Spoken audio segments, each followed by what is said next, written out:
My name is Joaquin Morales Vasquez, and for more than half my life I was a ghost. Actually, being a ghost might have been easier. Ghosts are invisible.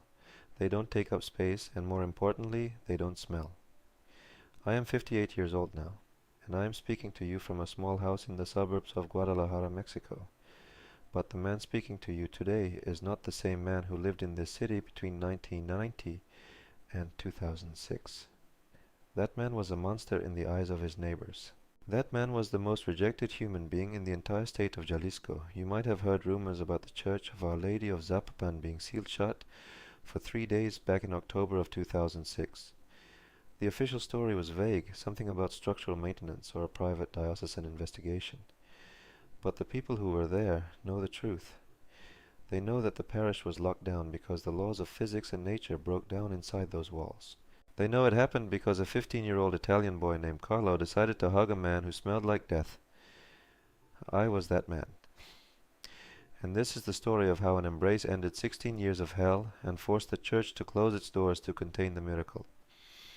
Before I tell you about the boy and the 72 hours that changed everything, I need to ask you something. I am sharing this because I believe miracles are happening all around us, often in places we least expect. Before we go any further, I am very curious, where are you watching this from? Please leave your city or country in the comments below. It brings me great joy to see how far this testimony travels. From my humble home here in Guadalajara to wherever you are sitting right now, and if you feel a connection to this story, please consider subscribing.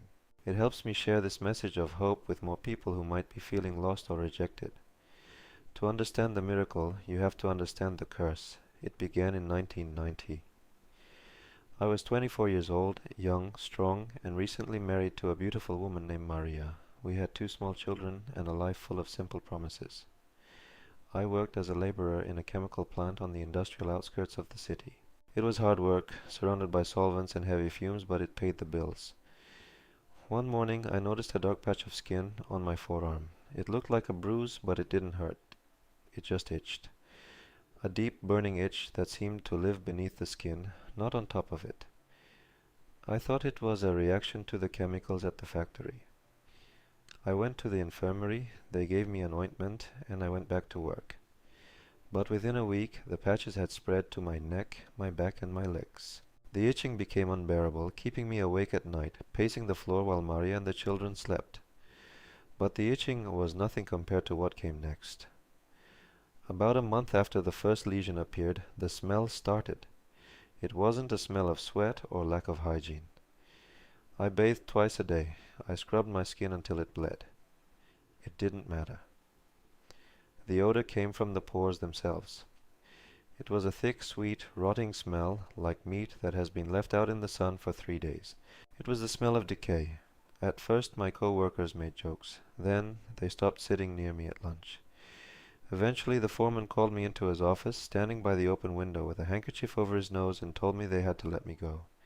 He said I was a health hazard. I lost my job, but I thought I still had my family. I was wrong. The smell was pervasive. It saturated the furniture, the curtains, the clothes in the closet. Maria tried. God knows she tried. She bought expensive soaps, she boiled my clothes, she opened every window in the house. But the condition worsened.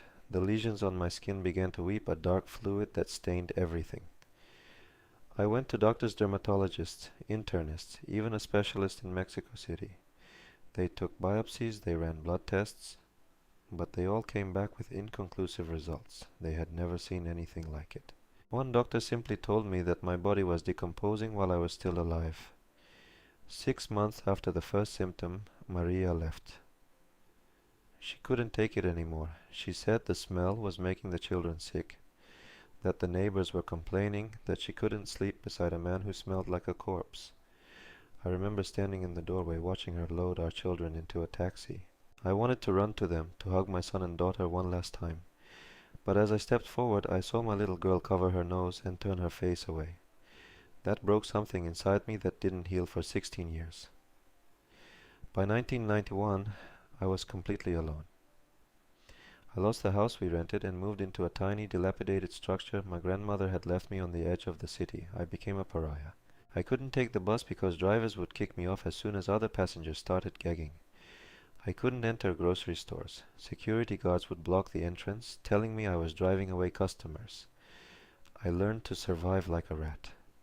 I slept during the day and went out at night. I became a scavenger, collecting cardboard and aluminum cans from trash bins at 3 a.m. when the streets were empty. I bought my food from a 24-hour window at a gas station where the attendant was behind glass and couldn't smell me. But the worst rejection wasn't social or economic. It was spiritual. I was a Catholic man. I had been raised to believe that the church was a sanctuary for the suffering. When my life fell apart, I turned to God. I started going to Mass daily, seeking some reason for this affliction. But even there, in the house of God, I was not welcome. I remember a Sunday in 1993. I sat in the very last pew of a small parish, trying to make myself as small as possible. The church was full. About 10 minutes into the service, I noticed the people in the pews in front of me turning around, whispering, covering their faces.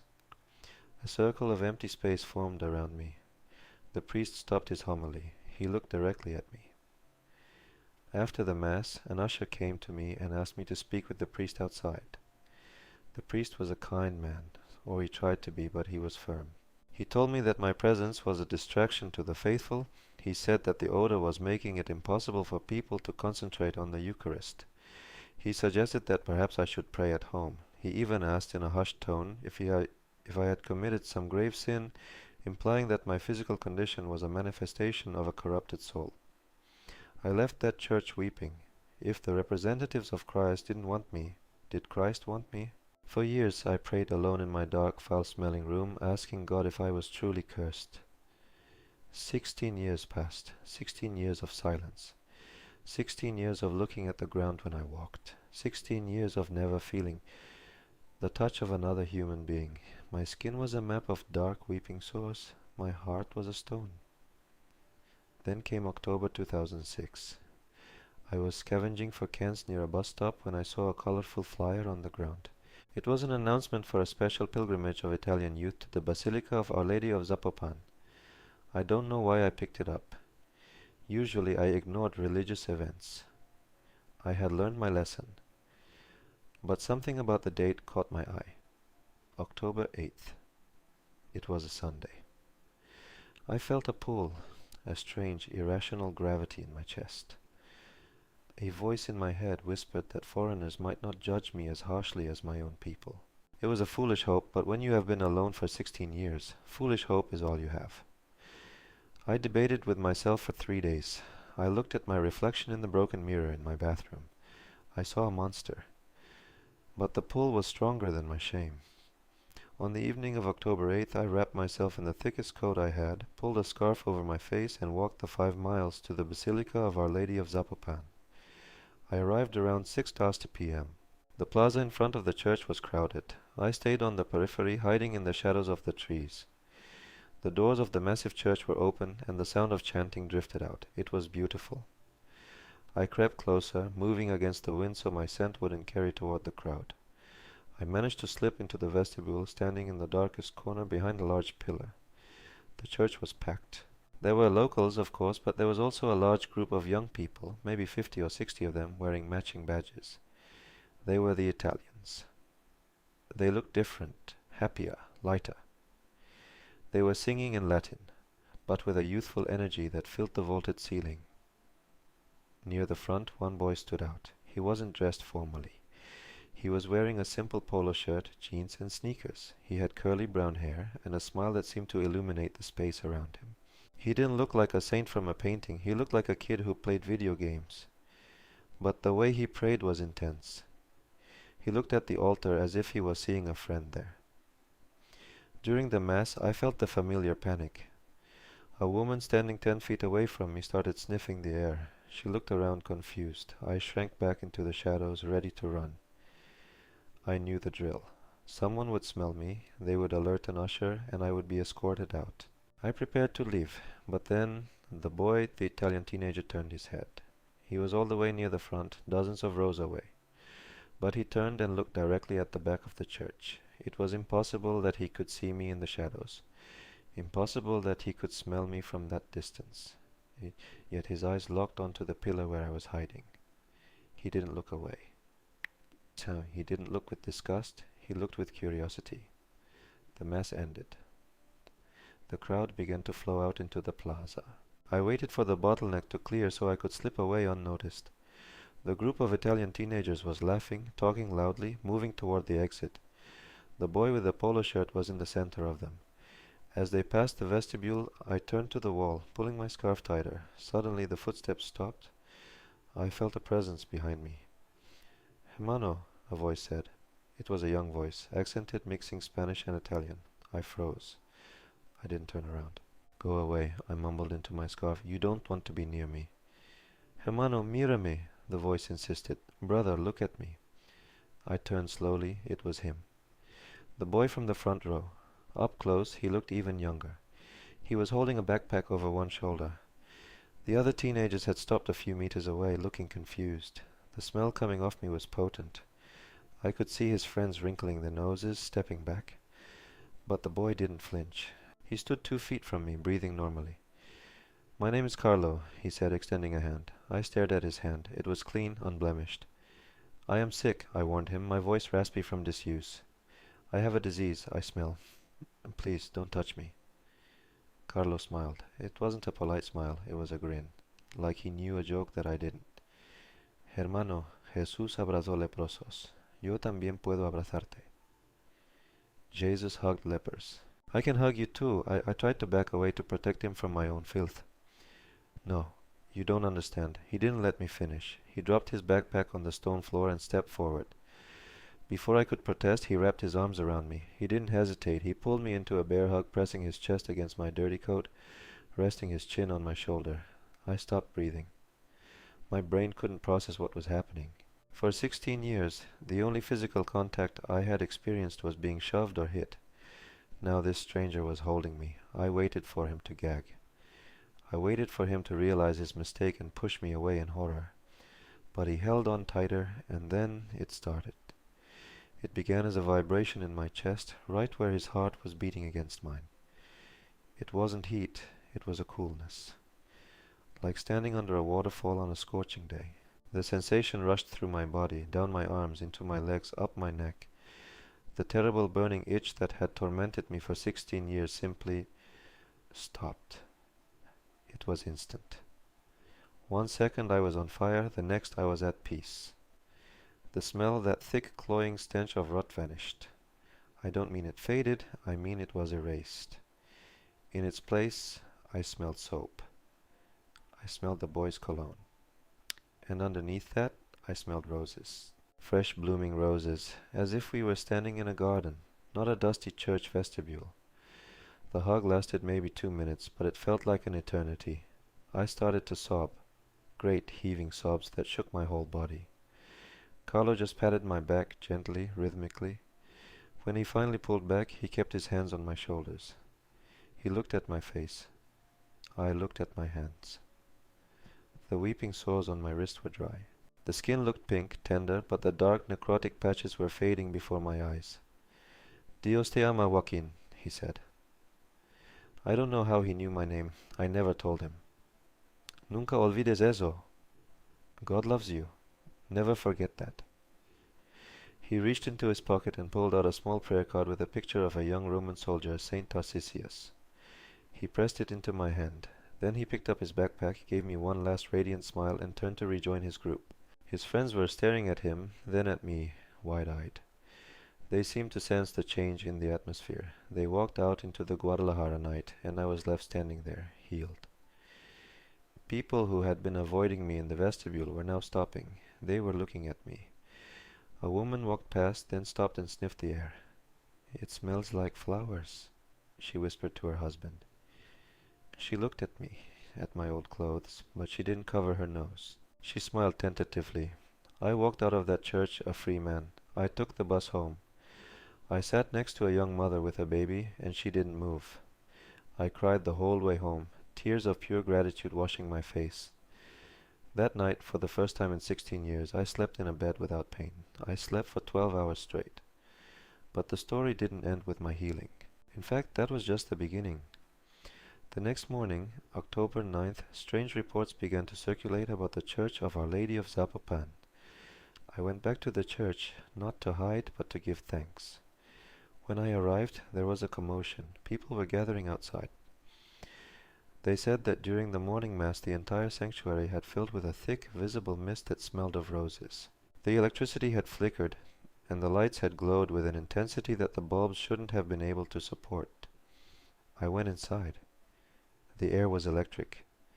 You could feel it on your skin, a static charge that made the hair on your arms stand up. I knelt at the pew where I had hidden the night before. It was peaceful but heavy with presence. By the afternoon of October 10th, the phenomena escalated. The priests were panicked. Witnesses claimed that the statue of the Virgin on the main altar was weeping. Not tears, but a clear, oily substance that smelled exactly like the scent I had experienced during Carlo's hug. The church bells began to ring on their own at 3 m, the hour of mercy, and coincidentally the exact time Carlo and his group had departed for the airport. On October 11th, the situation became uncontrollable. During a service, multiple parishioners reported seeing figures of light on the altar, young figures dressed in white. The choir loft filled with the sound of singing, even though the choir was not present. It wasn't scary. Everyone said it was overwhelmingly beautiful, but it was too much. The structural integrity of the reality inside the church seemed to be bending. That evening, the head priest, Father Miguel Hernandez, made a decision that hadn't been made in 400 years. He ordered the church to be evacuated and sealed. He placed official diocesan seals on the doors. He claimed it was for an investigation of extraordinary occurrences. For 72 hours, the heart of Zapopan was closed to the public. During those 72 days, I stayed in my house watching my body transform. The scars faded. My skin returned to the olive tone it had been when I was 20. My hair, which had thinned and grayed from stress, seemed to regain its vitality. I was regenerating. It was as if the 16 years of disease were being rewound, deleted from my history. The church reopened on October 15th. The atmosphere inside was calm again, though the scent of roses lingered for months. The investigation concluded that unexplained events consistent with divine intervention had occurred, but the priests didn't know the source. They didn't know about the boy. I didn't know either, until a few days later. I was reading a newspaper. I had bought something I could do now without shame. In the international section, there was a small article about a young Italian boy who had died of fulminant leukemia in Monza, Italy. He was being called a potential saint because of the way he offered his suffering for the Pope and the Church. I looked at the photo. It was him. The polo shirt, the curly hair, the smile, Carlo Acutis. I read the dates. He had fallen ill immediately after returning to Italy. He died on October 12, 2006. The math hit me like a physical blow. He hugged me on October 8th. He left Mexico on the 9th. The supernatural manifestations in the church began on the 9th and intensified until the 12th, the day he died. The church was sealed during his final agony and his passage to heaven. I realized then that I had been touched by a living saint in his final days. He had taken my corruption, my smell, my pain, and he had absorbed it with a hug. He didn't just overlook the disease, he conquered it with love. My life since that day has been a second chance. I found a job in a bakery, ironic, isn't it? A man who smelled of death now works surrounded by the smell of fresh bread. I reconnected with my children. It was hard. There was a lot of pain to bridge, but when they saw me, when they saw the change in my eyes and my skin, they couldn't deny the miracle. We are rebuilding slowly. I still have the prayer card of St. Tarcisius. It is my most possessed treasure. I learned later that Tarcisius was a young boy who died protecting the Eucharist. Carlo was like that. He protected the dignity of a broken man when the rest of the world wanted to throw him away. Carlo Acutis taught me that holiness doesn't always look like a grim ascetic in a cave. Sometimes holiness wears Nike sneakers and jeans. Sometimes holiness is just a teenager who isn't afraid to hug a man who smells bad. He showed me that the barriers we build, social, physical, spiritual, are nothing compared to the power of a simple act of love. I am not a theologian. I am just Joaquin, the man who was rejected, but I know this. On a warm October night in Guadalajara, heaven came down to earth, and it looked like a 15-year-old boy. He embraced my rejection, and in doing so, he lacquered the doors of a church with the power of God's presence. I hope this story has given you something to think about. Maybe you know someone who is rejected, someone people avoid. Maybe you are that person. I want you to know that you are not invisible. You are not forgotten. Thank you for listening to my testimony. If this story touched your heart, please let me know in the comments. Did you feel the chills? Did it remind you of someone? I read every single comment, and if you haven't subscribed yet, please do so now. Your support means the world to me and helps me keep this testimony alive. God bless you all. I reached forward and pressed the small red button on the camera, watching the recording light fade into darkness. The silence that followed was heavy, not with the oppressive weight of my past isolation, but with a kind of reverent stillness that often settled over me after I spoke about Carlo. I sat back in my chair, the wood creaking slightly, and exhaled a long, shaky breath. Even after telling the story 100 times, the memory of that embrace always brought a phantom sensation to my skin, a ghost of the coolness that had washed away the fire. I looked down at my hands resting on the desk. They were dusted with a fine layer of flour, a remnant of my shift at the bakery earlier that morning. My fingernails were short and clean. The skin was weathered by age and work, but it was whole. There were no lesions, no weeping sores, no dark patches of necrosis. Sometimes when the house was too quiet, I would run my fingers over my forearms just to make sure the smooth texture wasn't a hallucination. It had been 16 years since the miracle, yet the trauma of the leper years still lived in the corners of my mind, waiting for a moment of weakness to whisper that this new life was only a dream. A soft knock on the door frame broke my reverie. I turned to see a woman standing there, holding a mug of tea. She was 36 now, with the same dark eyes her mother had possessed. It was my daughter, Elena. The last time I had seen those eyes before the miracle, they were filled with terror as she watched me through the rear window of a taxi. Now there was caution, yes, but also a fierce protectiveness. We were still learning how to be father and daughter again. The bridge between us was built, but the stones were still setting. "You've been talking for an hour, Papa," Elena said softly, stepping into the room and placing the mug near my hand. "Are you okay?" "I am fine, mija," I replied, my voice sounding rougher than I intended. "Just remembering. It takes a lot out of me to go back to that vestibule in my mind." Elena lingered, her hand resting briefly on my shoulder. She didn't flinch, she didn't hold her breath. She touched me as if I were any other father in Guadalajara. That simple contact was a daily miracle that rivaled the healing itself. She looked at the camera setup, the ring light, the modest backdrop of books and religious icons. "The comments are already coming in from the last video," she noted, glancing at the laptop screen. "People from Brazil, the Philippines, Poland. Father Miguel called again, by the way. He said the Archdiocese has another request from Rome. They want to document the medical records from before 1990 and compare them with the current dermatological scans." I sighed, rubbing my temples. The bureaucracy of miracles was exhausting. Since Carlo's beatification, the interest in my case had surged. To the Church, I was case file 492B, a piece of living evidence in the canonization process. To the doctors, I was a biological impossibility. They had scraped my skin, taken blood, and photographed every inch of me until I felt more like a specimen than a survivor. "Tell Father Miguel I will go next week," I said, picking up the tea. "I need a few days. The bakery is busy with the holiday rush and the heat from the ovens." "It helps me think." Elena nodded, understanding the code. The bakery was my sanctuary. The scent of yeast and rising dough was the antithesis of the rot that had once defined me. In the heat of the kitchen, surrounded by noise and life, I felt normal. "I'll tell him." "But Papa, you know why they are pushing. If Carlo is to be named a saint, they need indisputable proof. You are that proof." "I know," I whispered, looking at the small prayer card of St. Tarcisius that I kept propped against the base of my monitor. But I didn't ask to be proof. I just wanted to be clean. After Elena left the room, I stood up and walked to the window. The sun was setting over Guadalajara, casting long purple shadows across the neighborhood. I thought about the boy. I thought about the jeans and the sneakers. Carlo hadn't cared about medical records or diocesan investigations. He hadn't asked for my biography or my confession. He had simply seen a man in pain and crossed the line that no one else dared to cross. The irony of my current situation was not lost on me. I had spent 16 years begging to be seen, and now that the whole world was watching, I often wanted to hide again. Not in the shadows of a church, but in the quiet anonymity of a normal life. I wanted to be Joaquin the baker, not Joaquin the miracle.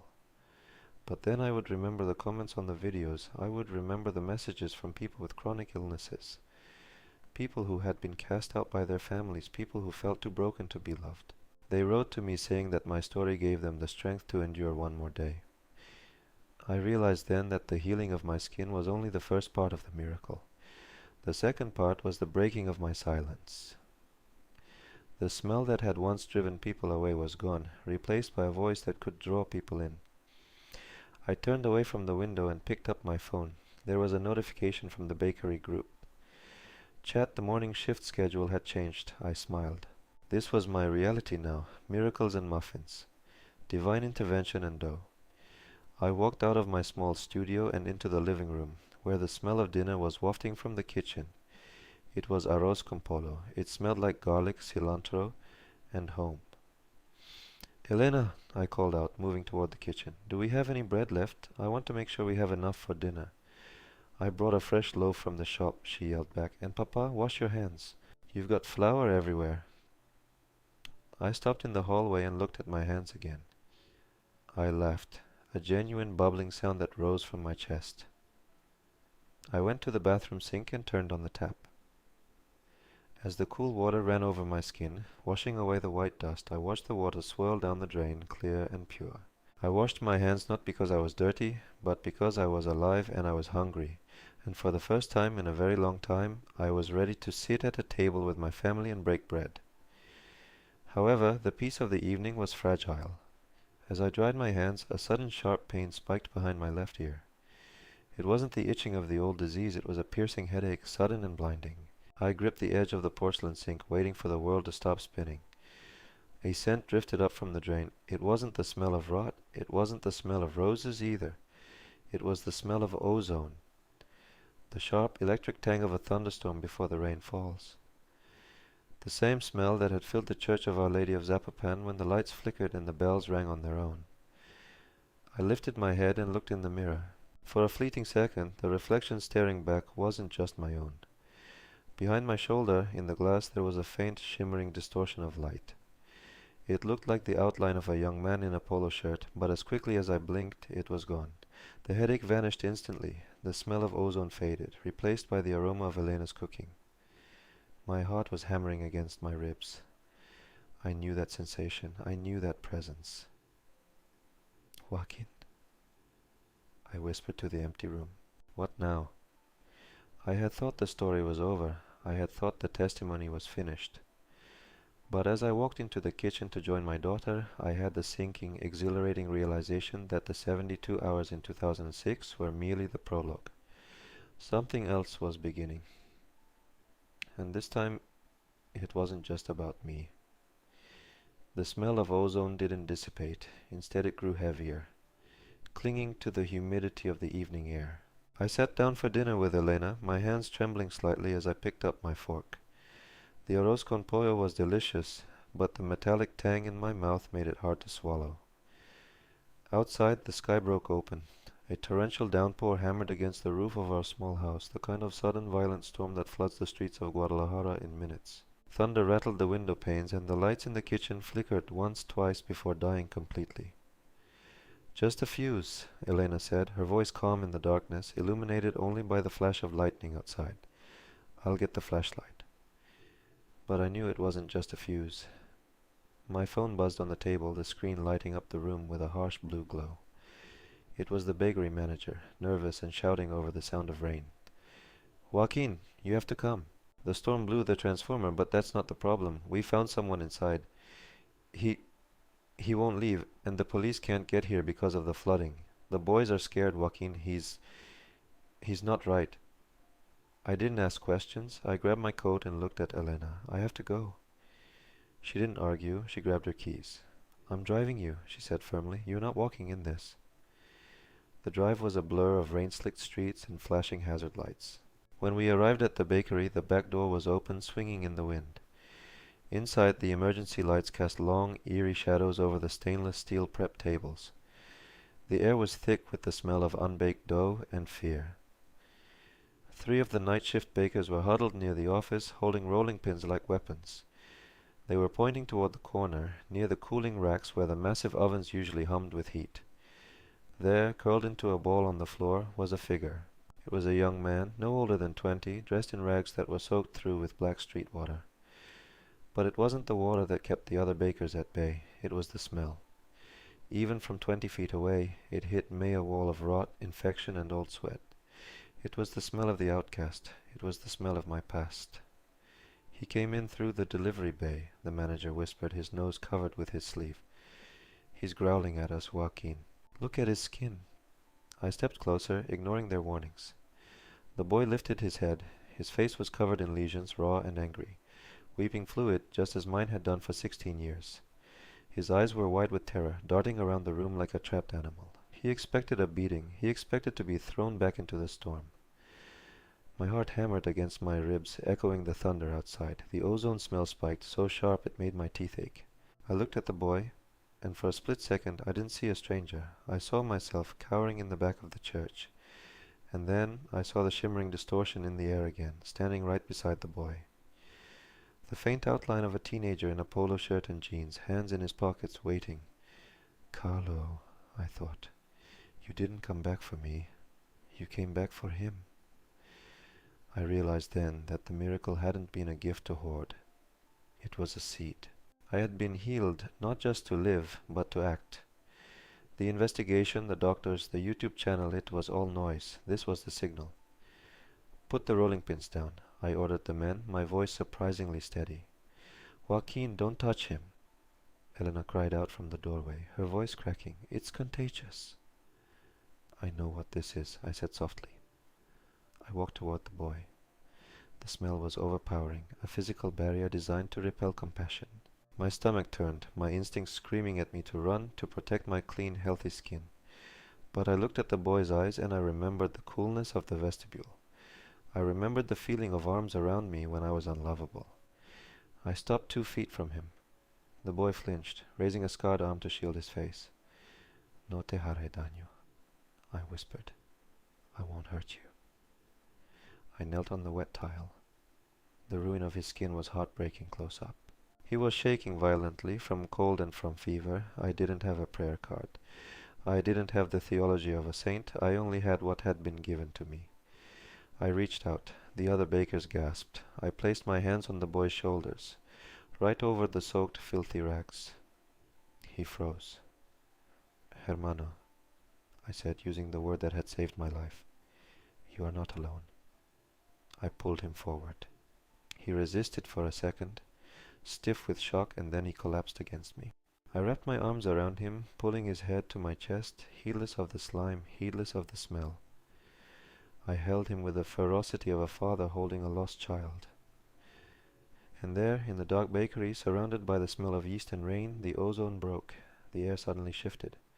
The biting metallic scent dissolved, replaced instantly by the overwhelming, impossible aroma of fresh roses. It filled the room, sweeter than any pastry, stronger than the decay. I felt a heat rush through my arms, not from me, but through me. It was a current of pure electric love, passing from the floor, through my body, and into the shaking boy. He gasped, a wet, ragged sound, and then his body went limp against mine, surrendering to the peace. We stayed like that for a long time. I don't know if his skin healed in an instant like mine did. I don't know if the lesions vanished right then and there. That wasn't for me to check. That was God's business. My business was the hug. When I finally pulled back, the boy was sleeping. His breathing was deep and rhythmic. The angry redness in his face had settled into a calm, pale quiet. I looked up.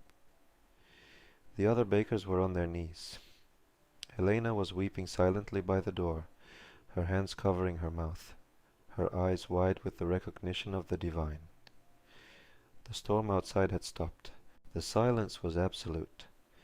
I stood up, my coat ruined, my shirt stained, but feeling cleaner than I ever had in my life. I turned to the manager. Get some blankets, I said, and warm up the soup. He'll be hungry when he wakes up. 6 months have passed since that night. The boy's name is Gabriel. He works in the front of the bakery now. His skin is scarred, but whole. He doesn't like to talk about what happened, and I don't push him. We share a silent understanding, a bond forged in the space between repulsion and embrace.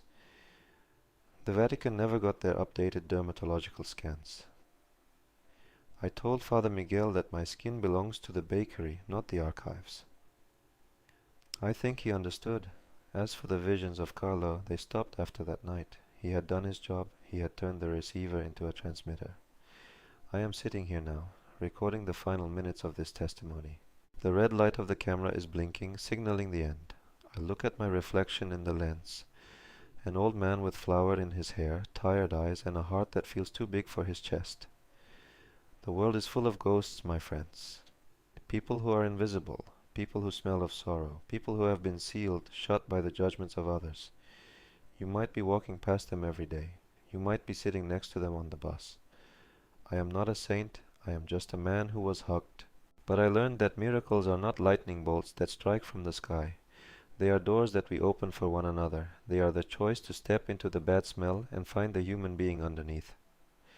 So, I have one final request for you. Don't just subscribe to this channel. Don't just leave a comment. Turn off your screen. Go outside. Find someone who needs to be seen. And if you have the courage, don't just look at them. Love them. My name is Joaquin Morales Vasquez. I was a ghost, then I was a monster, and now, by the grace of God and a boy named Carlo, I am just a man. And that is the greatest miracle of all. Thank you for listening. Recording ended. The red light on the camera blinked once more and then died, plunging the room into the dim, blue-tinged twilight of the computer monitor. I sat there for a long time, the silence of the house settling around me like a heavy blanket. My throat was dry, and my hands, resting on the desk, were trembling, not from age, and not from the palsy of my old sickness, but from the sheer exhaustion of reliving the two most pivotal moments of my life back to back. I reached out and clicked Upload. The progress bar began to crawl across the screen, a slow digital worm carrying my soul out into the ether. It was done.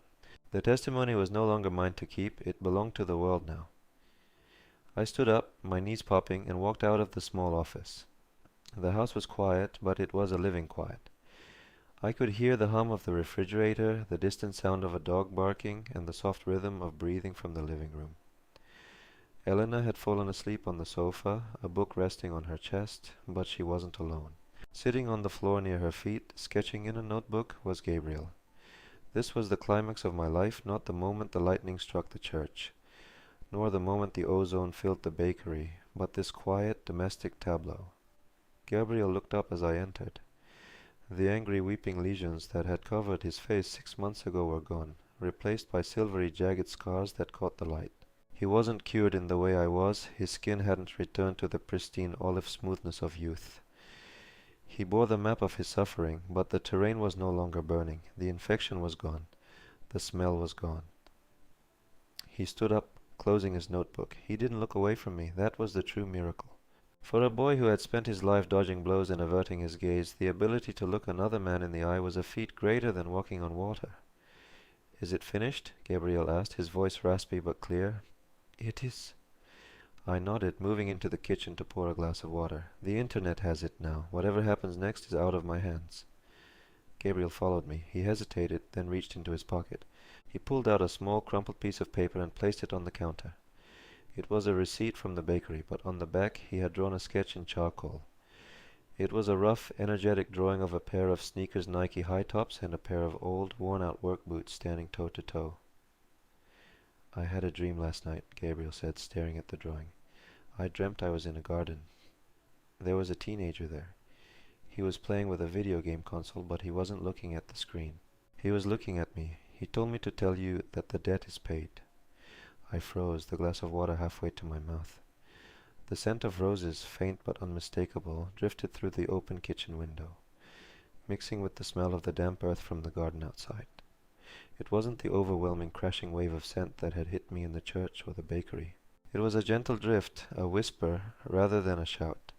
"He said," Gabriel continued, his voice trembling slightly, "that you don't have to be the evidence anymore, Joaquin. You can just be the baker."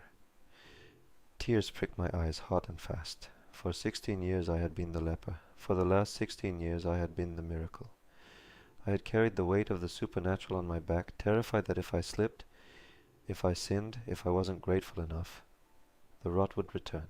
I had been living in a state of perpetual spiritual debt to the boy who had hugged me. I looked at Gabriel, this young man I had pulled from the storm, and I realized that Carlo hadn't sent Gabriel to me so I could save him. He had sent Gabriel to me so he could free me. By passing the love forward, by becoming the one who embraces rather than the one who is embraced, I had closed the circle. The circuit was complete. Thank you, I whispered. I reached out and took Gabriel's hand. His grip was strong, his palm rough with calluses from kneading dough. It was the hand of a worker, not a victim. The next morning I went to the church of Our Lady of Zapopan one last time. I didn't go to the front row. I didn't seek out the priests or the investigators who still called my house asking for blood samples. I walked to the back, to the vestibule, to the dark corner behind the pillar where a 15-year-old boy had once changed the laws of physics with a hug. The church was empty, save for a few elderly women praying the rosary. The sunlight streamed through the stained glass, painting the stone floor in pools of red and blue. I stood in the shadow, breathing in the smell of incense and old wax. I closed my eyes and searched for the sensation of the ozone, the electric hum, the presence of the saint. There was nothing. Just the quiet. Just the dust motes dancing in the light. For the first time in 32 years I felt completely, wonderfully ordinary. The supernatural heat was gone. The visions were gone. The direct line to heaven had been hung up. I was alone in the vestibule, but I wasn't lonely. I was simply a man standing in a church. I reached into my pocket and pulled out the prayer card of St. Tarcisius, the one Carlo had given me. The edges were soft and worn from years of handling. I kissed the image of the Roman boy, then tucked it behind the loose stone in the wall where I used to hide my meager coins when I was homeless. I left it there. I didn't need the physical reminder anymore. The miracle wasn't in the card, and it wasn't in my skin. It was in the bakery, waiting for the dough to rise. I walked out of the church and into the bright, blinding sunshine of the plaza. The noise of Guadalajara rose up to meet me, car horns, vendors shouting, the laughter of children chasing pigeons. I took a deep breath, filling my lungs with the smell of exhaust fumes, fried tacos, and dust. It didn't smell like roses. It smelled like life. It smelled messy and complicated and beautiful. I walked to the bus stop and waited. When the bus arrived, the driver opened the door. He didn't look at me with disgust. He didn't cover his nose. He just nodded. "Buenos dias," he grunted. "Buenos dias," I replied, smiling so wide it made my jaw ache. I stepped onto the bus, paid my fare, and moved down the aisle. I found an empty seat next to a man in a business suit who was reading a newspaper. I sat down, my shoulder brushing against his. He didn't flinch. He didn't move away. He just turned the page. I settled back against the seat and watched the city roll by through the window. "My name is Joaquin Morales Vasquez. I am 58 years old. I am a baker. I am a father. And for the rest of my life I am going to be the man who isn't afraid to touch the world. Because I know that underneath the dirt and the scars, everything and everyone is waiting to be loved." The bus turned the corner, heading toward the suburbs, and I closed my eyes finally, peacefully, at rest.